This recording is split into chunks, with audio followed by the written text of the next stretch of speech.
She gave birth, then her in-laws handed her divorce papers. What they didn't know changed everything. The baby was still warm against my chest when my phone vibrated. Once, twice. I ignored it.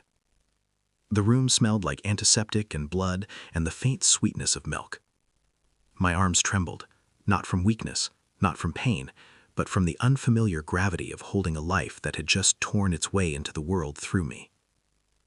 His breathing was shallow, determined, new. I memorized it.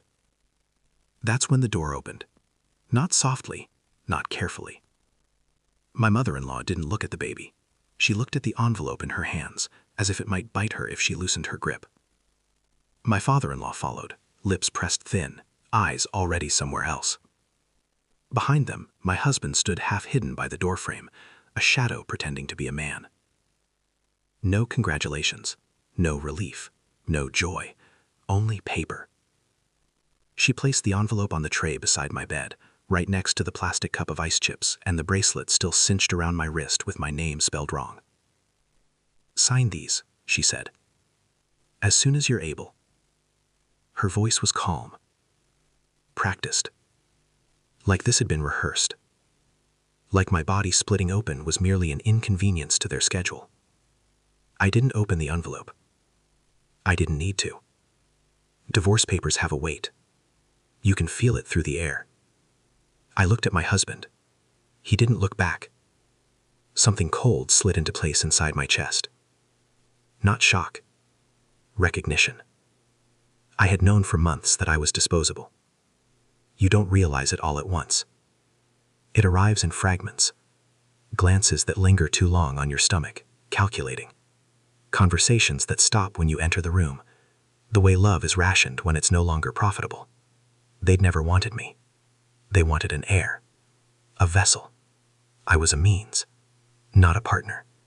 During my pregnancy, my husband began disappearing into work.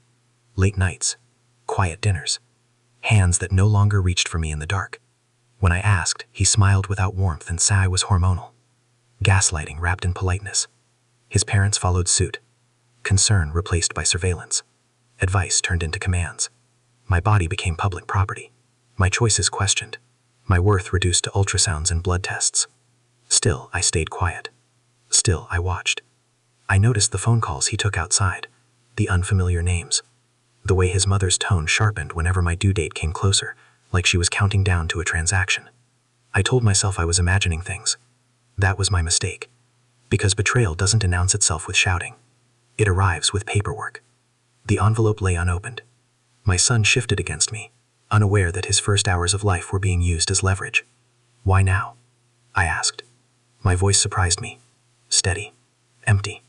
My mother-in-law exhaled. "We think it's best. For everyone.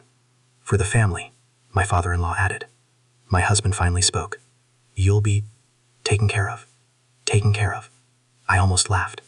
They left me alone after that. As if mercy were something they could ration too. The hospital lights hummed. Time stretched. Nurses came and went. No one mentioned the envelope. No one asked if I was okay. They assumed weakness. They always do. I didn't sign anything. Instead, I watched. I replayed conversations from the last 10 years. Every carefully placed insult. Every financial decision that excluded me.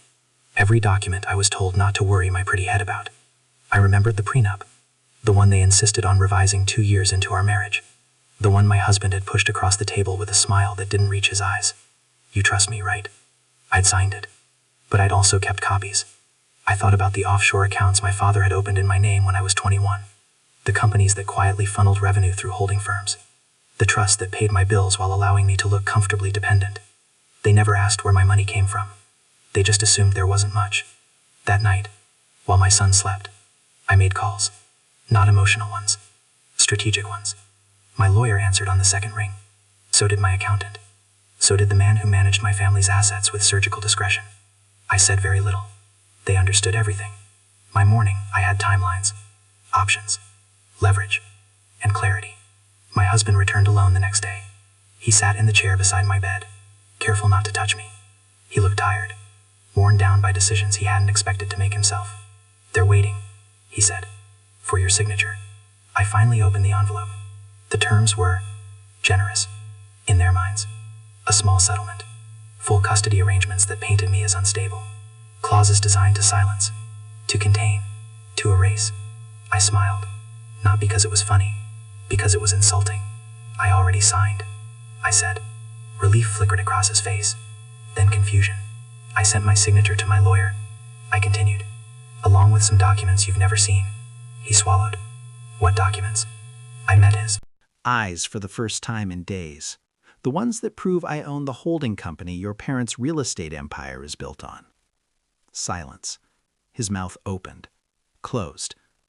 That's not possible. It is, I said, and it's verified.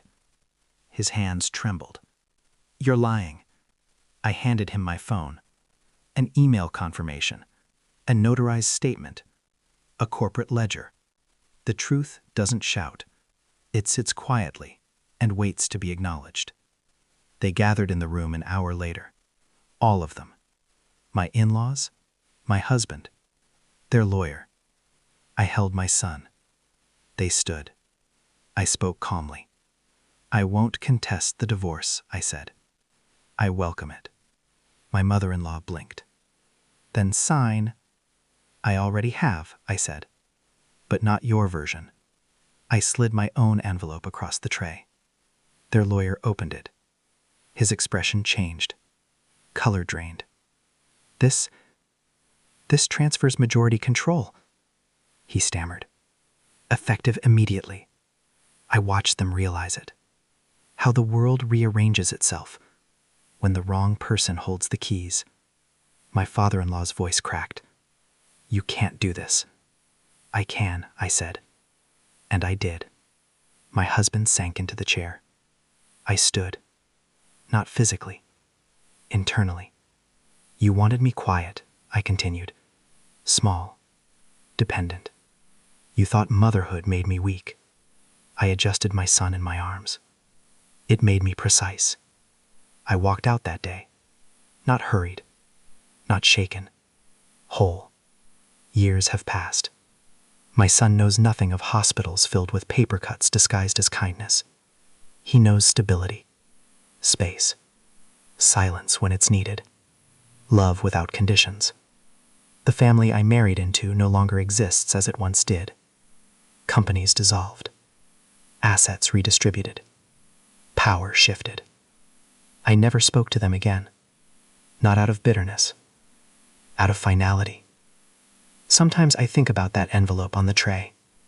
How small it looked next to my newborn child.